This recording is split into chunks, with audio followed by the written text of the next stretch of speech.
How the Gnomes Found Their Wi-Fi. In a magical forest there lived a cheerful family of gnomes.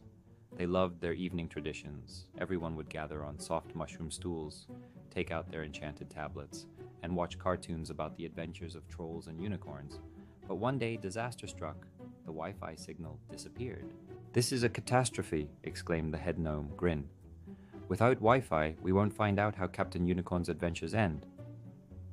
"And I won't be able to post a picture of our new mushroom pie on Instagram," complained his sister Flora. The gnomes were in a panic. They ran around the forest, checking every log and tree, but the signal was nowhere to be found. Finally, they held a council in the great oak tree that served as their headquarters. "We need to build a tower," suggested Rudy, the gnome engineer.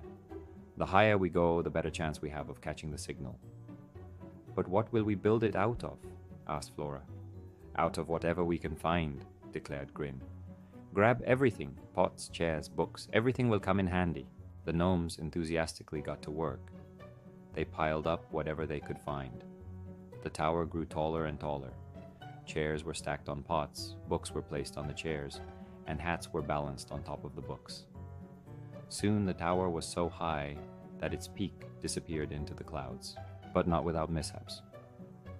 Puzan the gnome decided to haul up an enormous teapot, which he claimed would boost the signal perfectly. However, the teapot was so heavy that the tower almost collapsed. Puzan had to be strapped to the structure with a belt to keep him from falling along with the tower. Mela the gnome, known for her love of shiny things, brought a mirror to catch the signal. But when she lifted it to the top, the sunlight reflected off it and blinded Rudy, who was standing at the very top.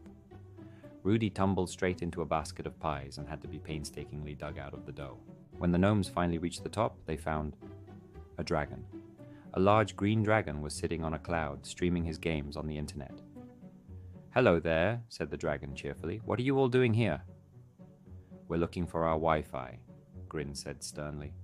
"Did you take it?" "Oh, sorry," the dragon muttered, embarrassed. "I didn't mean to.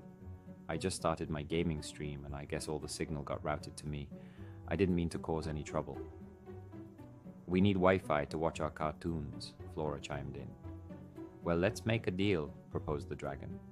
"I'll share the signal with you, but you have to teach me how to bake your mushroom pie. I've always wanted to learn how to bake something delicious, but my claws are too big for handling dough." The gnomes thought it over and agreed. They invited the dragon to their forest, where they held a grand pie festival. During the festival, another funny incident occurred.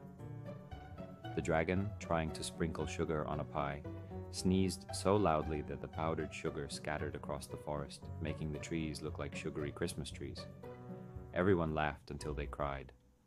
The dragon turned out to be a talented student and soon became the best pie baker of all. In gratitude, he configured his router so the Wi-Fi covered the entire forest. Now the gnomes could watch their favorite cartoons again, and the dragon became their best friend and a regular guest at their pie parties. The gnomes even made a cartoon about him, which became a hit among all the inhabitants of the magical forest.